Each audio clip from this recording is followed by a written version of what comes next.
Shalom, shalom. First and foremost, I want to begin by giving our praise, honor, and glory unto Yahweh, Bahashem Yahushai, Bahashem Rakha Kodash. Double honors to the elders and to the apostles of Great Millstone, and then our respect to the brothers out there pushing and spreading the gospel of Yahweh, Bahashem Yahushai, to the four corners of the world.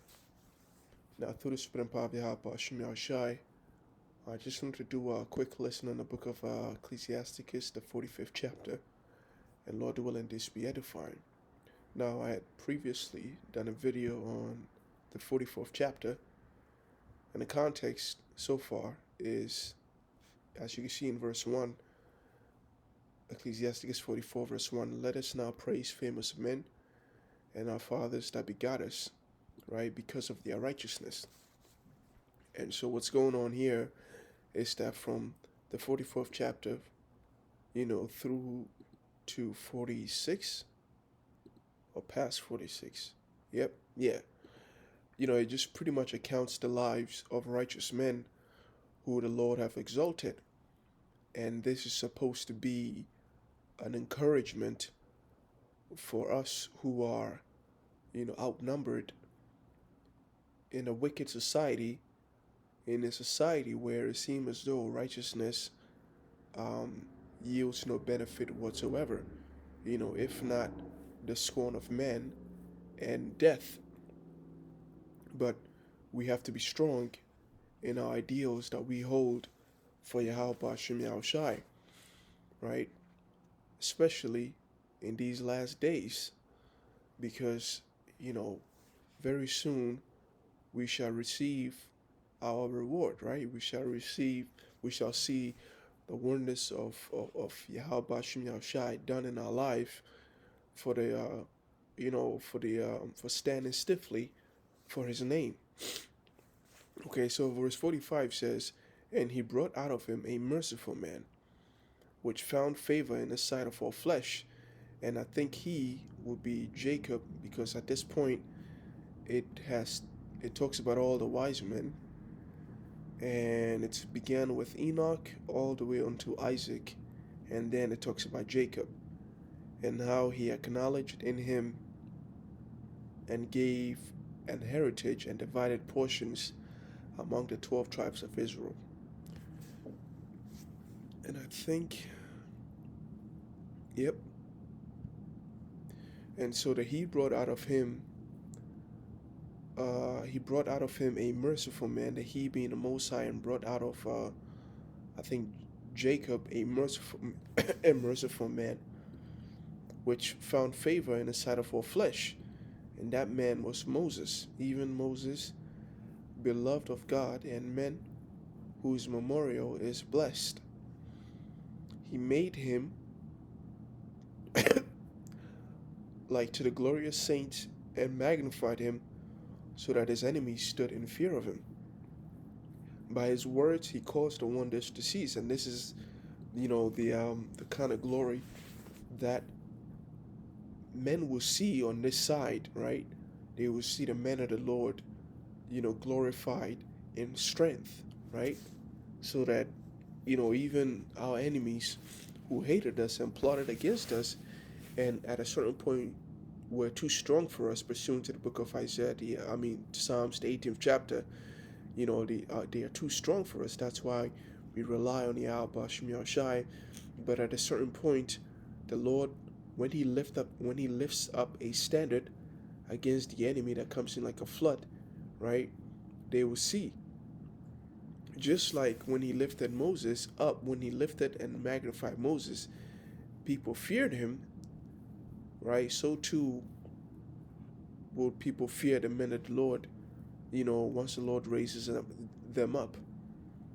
Verse 3 says, by his words he caused the wonders to cease, and he made him glorious in the sight of kings, and gave him a commandment for his people, and showed him part of his glory, right? And this, you can read about that in the book of Exodus, right, where the name of the Lord was given unto Moses, and he started doing all these miracles, right?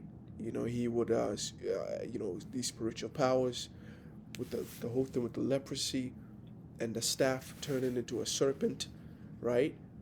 And being able to, influence or being able to change the natural world around the Egyptians. The water, the frogs coming out of the ocean, the water turning to blood, lice, fire, okay, hail, raining down. Okay, so all these things are, you know, are like how the Lord glorify Himself in a righteous man, right? When a man stays true to Yahweh Shemeshai and he stays faithful, eventually the Lord will have to what he will when He establishes righteousness, He glorify His name through His men. Okay, and He gave him a commandment for His people and showed him part of His glory, right? And that's how the scripture says that Moses was the first king of the people, right, of the nation of Israel, right? He showed him righteousness, that is the commandment, and showed him part of His glory, and that is, in a sense, the same privilege that the Lord has showed us, right? He has given us His commandment, which is not just the Torah, but how we should live, right? He gave us the scriptures, how we should see the world, how we should walk, how we should move, how we should talk, right? What we should look forward to, and His glory, which is the mysteries, the prophecies.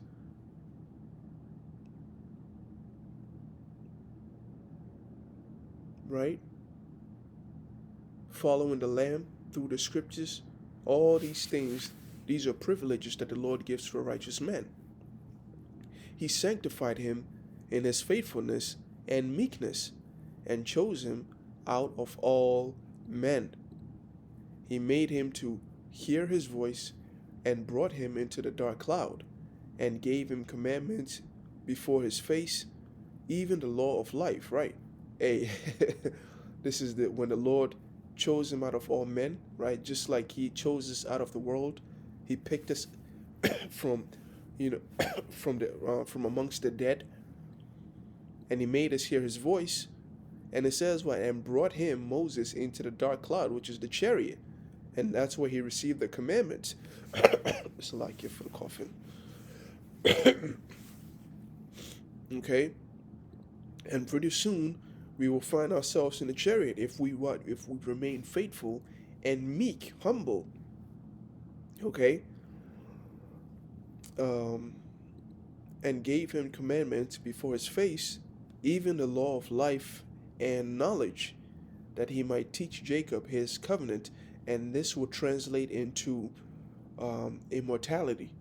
When the time is right, that's when Paul said, we shall be changed in a blink of an eye. So when we begin to go into the chariot, instead of receiving that law of life and knowledge, we already have that now, but it just has to be changed into something, it has to be changed into immortality for us. Because right now we already have that law of life and knowledge. But it just has to, bear fruit. And it's going to bear fruit once we are changed in Yahweh Shai.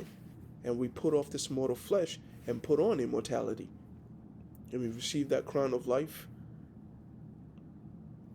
that He might teach Jacob His covenant, and Israel His judgment. He exalted Aaron, an holy man like unto him, even his brother of the tribe of Levi. An everlasting covenant He made with him, and gave him the priesthood among the people. He beautified him with comely ornaments, and clothed him with a robe of glory. And this is, I believe, let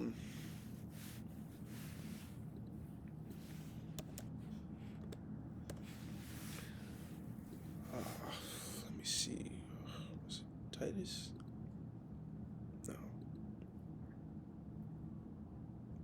Timothy. No, not Timothy's. Second Timothy. No, let's just do Hebrews. I distinctly remember. Yep.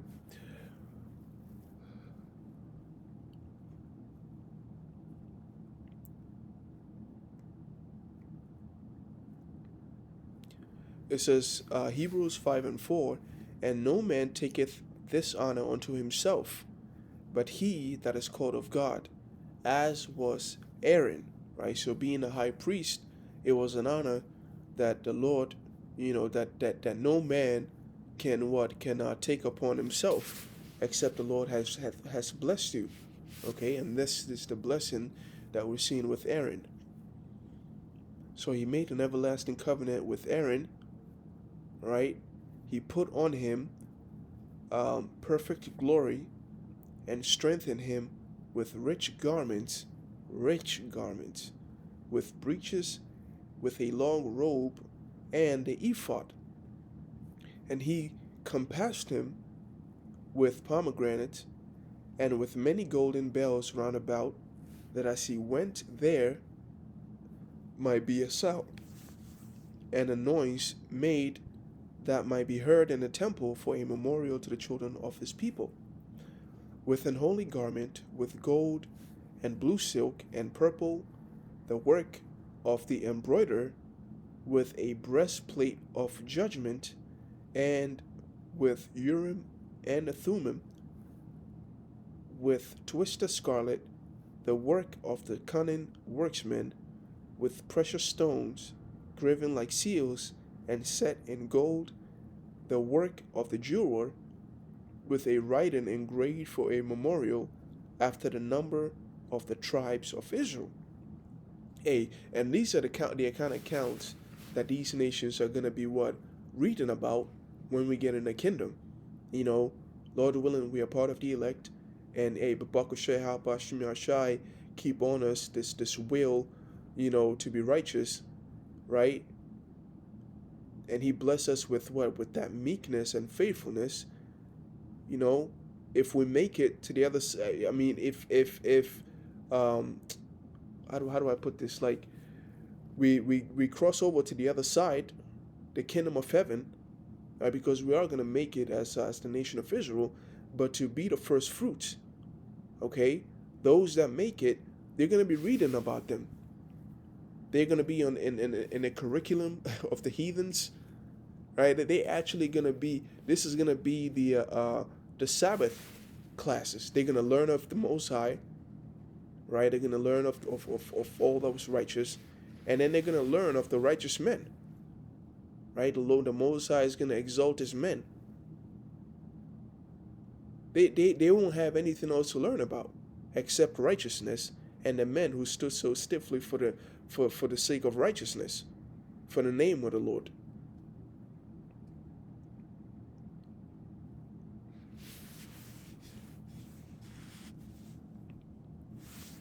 And as you can see, Aaron was decked out.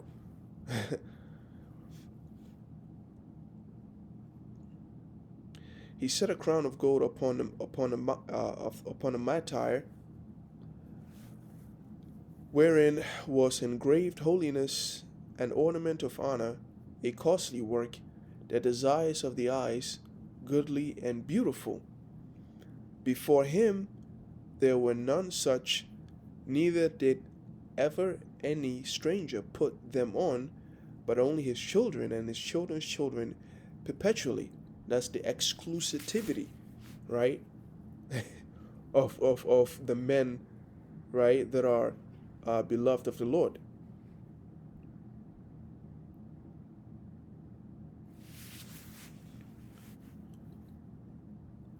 You see, the corruptible crowns of this world, yeah, everybody has taken a part in that. Everyone, there's nothing special about anything that goes on in this place. The things that are looked on as, these celebrities and the things that they do, it's nothing. Ain't nothing special about them. All right, this world is fucking whack. But when the Lord exalts you, ain't nobody can be on that level.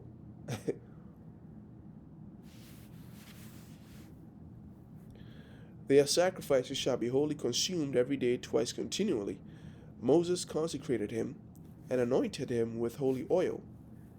This was appointed unto him by an everlasting covenant, and to a seed, so long as the heavens should remain, that they should minister unto him and execute the office of the priesthood and bless the people in his name, right? So as long as there was a temple, there was going to be the priesthood still stand, until the temple wasn't there anymore. He chose him out of all men living to offer sacrifices to the Lord, incense and a sweet savor for a memorial, to make a reconciliation for his people, right? And this is why Hebrews the 5th chapter says that the important work that Aaron did, Yahushua is doing so on a much greater level. On a much greater level. And see how it says that the high priest reconciliates, which means to bring the people back unto the Lord, to atone for their sins. That's what Yahushua does, right? His is a ministry of reconciliation. He's not grafted in strange nations of different seed, He's not bringing in the freaking Ishmaelites and give God for, of course, 100% definitely not the Edomites.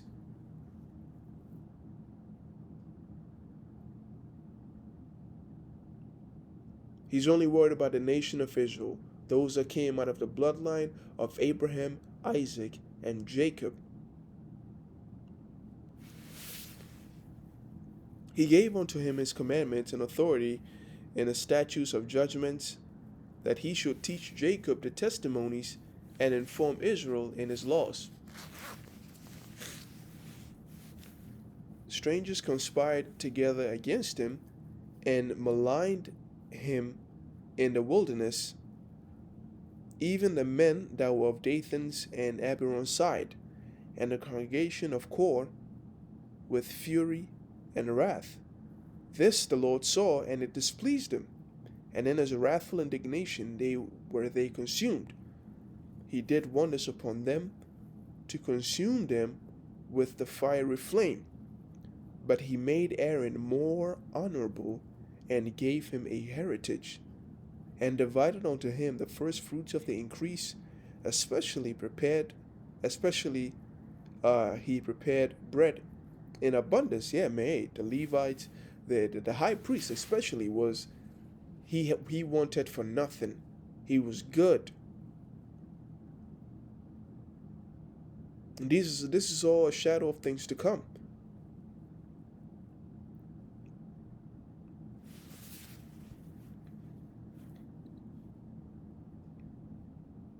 Howbeit, in the land of the people he had no inheritance, neither had he any portion among the people, for the Lord himself is his portion and inheritance. That's why sometimes, if the Satan ever gets a hold of your mind, and you're ever in despair, or you start lusting after this world, hey, listen, this world is not a portion. The Lord didn't share any portion of this world for us. We are pilgrims. The Lord himself is our portion. He himself is our inheritance. He is our deliverer. He didn't give this world for us, man. So forget this world. It ain't nothing to be envious about. Ain't nothing. There's nothing here to make you feel as though, damn, am I doing my potential? No, fuck this. You don't worry about your potential. Don't worry about catching up with your friends. Forget all that, man. The Most High is our inheritance. We serve him. That is our purpose. Ain't nothing else aside from that. You go through this life, right? You get your daily necessities, your daily meal, what you need to sustain yourself, and then you move on. And we're glad. You better be glad the Most High didn't, create a portion of this world for you, because that means it's over for you.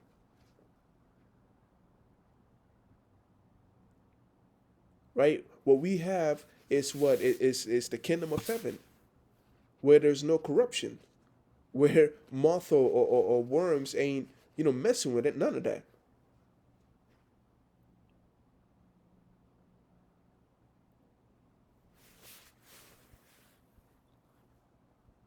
The third glory is Phinehas, the son of Eleazar, because he had zeal in the fear of the Lord and stood up with good courage of heart when the people were turned back and made reconciliation for Israel. Therefore was there a covenant of peace made with him, that he should be the chief of the sanctuary of his people, and that he and his posterities should have the dignity of the priesthood forever, according to the covenant made with David, son of Jesse, of the tribe of Judah, that the inheritance of the king should be to his posterities alone. So the inheritance of Aaron should also be unto his seed. God give you wisdom in your heart to judge his people in righteousness, that their good things might not be abolished, and that their glory may endure forever. All right? And I think I'm going to save chapter 46 for next time, right? But the point so far is that there is like we are yet to see, right, our reward made manifest, right? Because we definitely see the destruction, the demise of the wicked world made manifest. We already see that. And so with that being said, right, with that happening, if the wicked goes down, then the righteous is sure to be what? To be exalted. That's why, and the scripture says that what it is the Lord's pleasure, right? It pleases the Lord to give unto us the kingdom, roughly paraphrasing. And so the Lord really wants to what? He's sick of this, or he can't. The amount of anger that's in the Lord right now. He wants a change of heart. He wants to feel something else, pleasure. He wants to feel happiness as opposed to this constant anger. And part of that, happiness will be what will be to see his servants finally, be rewarded. When he finally sees his servant, complete the course, just like it talks about with Yahweh Shai, right? I beheld to the ancient till the Son of Man was brought to the Ancient of Days, and then was given unto him all kingdom, dominion, and glory.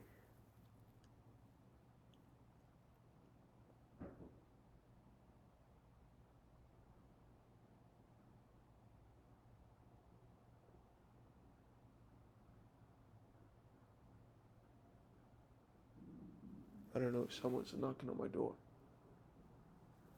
All right, so with that, I'm gonna end it right there. In closing, I want to give all praise and glory unto Yahweh, Bahashem Yahushai, Bahashem Rakha Kodash. Until next time, Shalom.